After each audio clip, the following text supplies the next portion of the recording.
What's up, guys? On today's episode, we have the extremely talented cocktail artist, Madeline Ridgway, who's worked for some of the most influential bars in the city. I think one thing that really makes Madeline stand out is that she has an incredible knack for not just creating cocktails, but choosing work environments that kind of give her opportunities to grow and learn and prosper. I would love for you to tell people a little bit about yourself, why you are such an extremely talented cocktail artist. Oh, well, I mean, I think it's obviously genetics, but my cocktail story, if you will.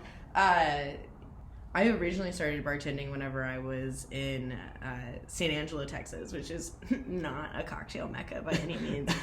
Great bars. One of my favorite bar homes that I've ever had was there at a bar called Parrot's Head Tavern. Moving to Austin, I really wanted to get more into like proper craft cocktails, not just pouring beer for people. And so I got that opportunity to move to Austin by working for Snooze, which was, they're not really known for their cocktails, but getting to be behind a bar that had that much volume and like pushes you to really prioritize how and what you're doing. And then I got to work at where I met you in Dalton, was working at Backbeat, which was a fun Jessica Sanders bar. She owns Drinkwell up on the North Loop. That was a really beautiful bar to get my start in. And then without really truly earning it quite yet, I then got to go work at Midnight Cowboy for Tacey Rowland. And I have to say that anything like makes me good creatively would come directly from her. Like the thing that woman taught me about balance and how to approach cocktails, like that's why I am badass, is because of Tacey. Can you explain, for those people who don't know, I love Midnight Cowboy, but can you explain why Midnight Cowboy is such an influential bar here in the city? Midnight Cowboy is an influential bar because of a bar called Eastside Showroom, which was like the first. I know everybody has you have especially have a soft spot for that bar, but so what is now Austin Din used to be Eastside Showroom, which was really Austin's first cocktail bar, and where my sister even had her first cocktail, which is kind of cool. But that space produced a lot of really, really great bartenders that then left there and started a bunch of other bar programs that have really changed Austin's cocktail scene.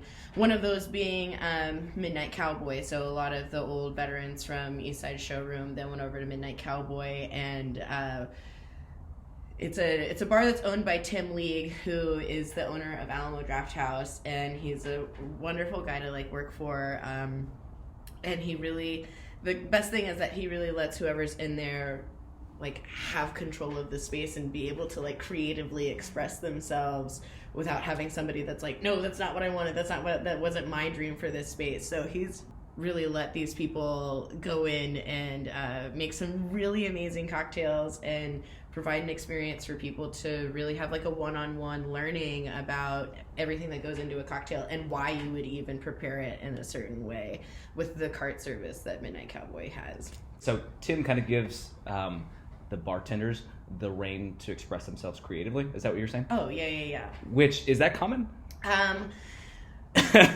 Not always. I would say, like, I've had experience with people having much more of like a heavy hand of what it is that they want you to do, and so he really has faith that he has hired the right people to do the right job. Okay. And that's really nice to have. So, because you've worked at so many places, you've seen a lot of bartenders, good, bad, everything in between, I'm sure. Sure, yeah. How does he know, or how do you know, or how does the restaurateur know this person's going to be great for our team? It's all about hiring, right? So Tim has a man named Bill Norris that works for him that is just kind of a genius and very, very well known and well thought of, not only in the Austin cocktail community, but like nationally. Okay. It's just intuition, like being able to look at somebody and look at their like work history and feel out whether or not they're going to be able to stay with you and your company for years rather than just fall out very easily. I don't know, you gotta get people that give a shit about other people. This is the hospitality industry we're talking about. So one thing that I love about going out and getting a drink here in the city or whenever you go on vacation or whatever, it creates this really unique watering hole experience where you can go and talk to people in a way that you can't really do whenever you're going shopping and shit like that. You don't talk to everybody that is around you when you're shopping? I talk to everybody. Oh. What makes being at a bar more acceptable to talk to the people around you than being just in a normal... Like, it's almost like, why is it that it's more acceptable to be social with the people around you at a bar rather than just, like, going shopping or even going to get coffee? Because honestly, like, if I go to a coffee shop and somebody's, like, trying to chat me up, like... I don't know if you have noticed yet, didn't drink this. Haven't drank this yet. Talk to me and actually I'm leaving. So never talk to me. Thank you. Like, but yeah, like that's weird. It's like creeper at the coffee shop. Whereas if that person was at a bar, like still could totally be a creeper. Let's be real. Alcohol is involved. But I think culturally we accept more people being friendly in a alcohol fueled environment rather than like a caffeine-fueled one, because that makes people mad. So wait, what do you think makes other bars so good at being just these social hubs? There's a bar for everybody, right? Like, one bar that's a social hub for you may not be like the social hub for me. I definitely know that there are bars in the city that I could walk into, and it would be like, oh, okay, this is weird. And then the guy that walks in behind me, it has that like Norm moment from like Cheers. Like he goes there every single day. Everybody that is in there is somebody that he knows and loves. I mean, I think that's what's so great about a bar. Things that I don't like about bars, I don't like going into a bar that's completely empty and then is also just like way more obsessed with itself and its image rather than the person that's on the other side of the bar. I say that working at a spirit-specific bar, so I do a lot of the like, are you sure you want vodka? So I understand that there's a little bit of hypocriticalness happening here, but hypocrisy, my bad. Just trying to make up words. We can say whatever we want. It's your podcast. This is your time. Really at its core, the bar in culture is meant to be like a place where we pass information. It's where, like, we were kind of discussing this earlier, and even like in respects to why is it that whenever I go on vacation, one of the first places I go to is a bar? Well, used to, the bar was where you checked into the hotel. It was in the bottom of the hotel. You went up to the barkeep, you got your key, you went upstairs, you put your stuff away, and then you came back down to the bar. You got like a tipple, if you will. That's my favorite phrase for a drink. And then you like talk to the locals and you see what's going on in town. If it was one of those things where like if you needed a job, if you needed to hire somebody, if you wanted to talk politics, if you just wanted to know whose wife was screwing whose husband, sort of thing, like you went to the bar. Like this is such a bars fulfill such a need for humans to be social and to talk, and now we have like such a bars are able to fit different aesthetics and different things that you want so much and be like highly tailored in some like cases, but it's still a matter of like it's up to the staff to really make anybody that walks into that place feel welcome. Because hospitality, like that's what we're talking about, is the hospitality industry, and we're welcoming people into our homes that we show up to and clean and prepare every day to welcome people in. So if you have a staff that's like, oh, these people, like I've definitely had those shifts where you're like, oh man, we're just really trying meat today, aren't we? You know, but overall, being able to be hospitable and put your own shit aside, that's what makes people. So regarding being in Austin, Texas, what do you think makes Austin's bar culture so unique in comparison to other cities? It's still relatively quite young, so that's... How so? Well, okay, so like, if we look at the cocktail renaissance, well, let's just say that started with Delta Groff and the Rainbow Room in like in Rockefeller Center in New York. Like, that happened in the 90s. I don't know, when did East Side Showroom close? Or when did it open? 2010, maybe 2009. So you're like, our cocktail scene is like, yeah, 10 years old. Put that into perspective, y'all, for a second. The fact that now you can go anywhere in the world, in the United States, let me not exaggerate, not anywhere. Most bars you can go to, and you can get like a Moscow Mule, like, and that's not a weird thing. In 2011, that was such a unique new thing in Austin, Texas. Like, an old fashioned you couldn't get anywhere, and now it's one of those things where, like, oh, you want an old fashioned? Like, ugh. Like, try something else for real. Like, expand your horizons. Like, how fast culture has adapted this new, very popular. So what's really cool about that, like, being a part of the Austin culture, like, right now, is that there's so many opportunities, and then there's a lot of opportunities to get in with, like, new companies that are starting, that are in the hospitality business, and being able to have your voice heard through them.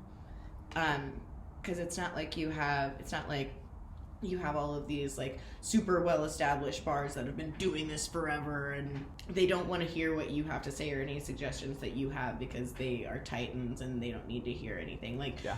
What's beautiful about this is that you have new people that are coming in, and they're like, well, what if we did it this way? It's a more of an even playing ground, I would say, because honestly, like, I'm, compared to some of the people that have been in this industry, I'm relatively new, and it's really great to have, like, some of my heroes come out and support me. And then also, whenever I tell them, like, ideas that they have, whenever they're like, oh, well, that's really good, actually, and that's just, it's a lot. So you were working at Midnight Cowboy. You had the creative ability to create a contribute to a very unique menu. You did pretty good, didn't you? Yeah, well, that menu was super badass. I could not take much credit for that. That was an entire team that put together a menu. I had 2 cocktails on the. Are you talking about the around the world menu? Yes. Yeah, with the passport. Yes. The way that menu was, like, formed was through, like, draft pick. So it was like you had your basic spirits, so, like, tequila, American whiskey, scotch, gin, vodka. So you had your, like, basic things, and you had, like, a stirred or shaken, like, option, and then, like, okay, well, what kind of stirred? Like, is this going to be fruity? Is this going to be more citrus forward? Is this going to be more, like, what purpose is it going to serve on the menu? What style is it going to be in? I had a Swedish cocktail that I had to do with, like, what was it? With sherry. Well, sherry's from Spain. So you have to, like, kind of, like, figure out different ways of incorporating all this stuff. It was like a really interesting process to be a part of. And yeah, I killed my cocktails. They were delicious. I mean, honestly, the entire menu was so well curated, and I feel like it was extremely balanced. Yeah. Which is something that whenever you go to a new cocktail bar, I think it's interesting whenever you do have an array of choices that are all done really well. I mean, it was such a cool menu, and y'all got an award for it. Am I wrong? We were nominated for an award for it. I can't remember exactly what it was. We did get an award for. Oh no, we did. You did. I have a picture of it. Yeah, we did. I thought I remember you saying that. Yeah, I have it. Yeah, you have the picture with you right now. I do, actually. She carries it with you everywhere she goes. I do. There's no way I would ever leave home without it. I mean, obviously. Okay, so why do you find that doing cocktail competitions is so beneficial for you as a bartender and just other bartenders in general? The situation that I described earlier with the being forced to create a certain type of cocktail. But so, like, cocktail competitions, you're typically doing for brands, so you have to use that spirit, and then they're usually themed in some way. So, like, one time I did a cocktail competition for El Tesoro, and it had to be a punch that was that representative of you and your family and, like, things that you care about. So That's very specific. it was incredibly specific, and the drink that I made was incredibly specific. But so like that's beneficial for me and for just on a creative, whenever you are put into something that like confines you, still like really pushing the envelope in that. And then also the people that you meet, like that is hands down the best reason to do competitions. Wow. To like the people that I've met on a national level, because that El Tesoro competition is called Punch Kings. I actually won the local round for Austin and then got to go to Chicago to compete and didn't win. Not bitter, it's okay. But the people that I got to meet, and like I know people from Minnesota to like New York now that I got to like really talk to, and that I would love, like if I called them up and was like, hey, I'm in your city, that they would be so excited and I would get to see them. But also if you're trying to move, really helps get new jobs, because somebody's actually already seen you work and seen what you're willing to do, and how creative you are. So that is, I mean, it's like an instant resume almost. So as far as like if you were to make suggestions to new people in the city or people wanting to join the industry or create a restaurant, what are a couple recommendations you would have as far as someone dipping their toes into the service industry and they have the goal of being successful? They wanted to make something awesome. My suggestion would be to go either be a cocktail server or a bar back at a cocktail bar that you really like, or just one in general, and start putting yourself where you're having to be in a position to talk about these different spirits and work very closely with them, and work with people that you can ask questions that they'll be nice and respond, rather than being like, it's none of your business. Like being in a cool ecosystem and a cool environment. Yeah, start at the bottom, because if you like, you can't just walk into somewhere and be like, I want to be a cocktail bartender, hire me now. Okay. With zero experience. It just doesn't work that way. There's so much history that you need to learn and be appreciative of before you can just, decide that you're the shit. Yeah. One thing that I forgot to ask earlier. So in the world of social media, when so many people... Go ahead. Y'all ready? So in the world of social media, whenever people are like snapping photos of their drinks and the restaurant, and I love the discovering online, but also there's nothing like stumbling into something organically. What do you think? Sure, but I think there's room for both things to happen. So let me just address the like, now that we're taking pictures of stuff, like there was, whenever I was working at Cowboy, my direction to everybody was it needs to look like it can immediately be put on Instagram. Like every cocktail that leaves this bar needs to look like it's going on Instagram right now.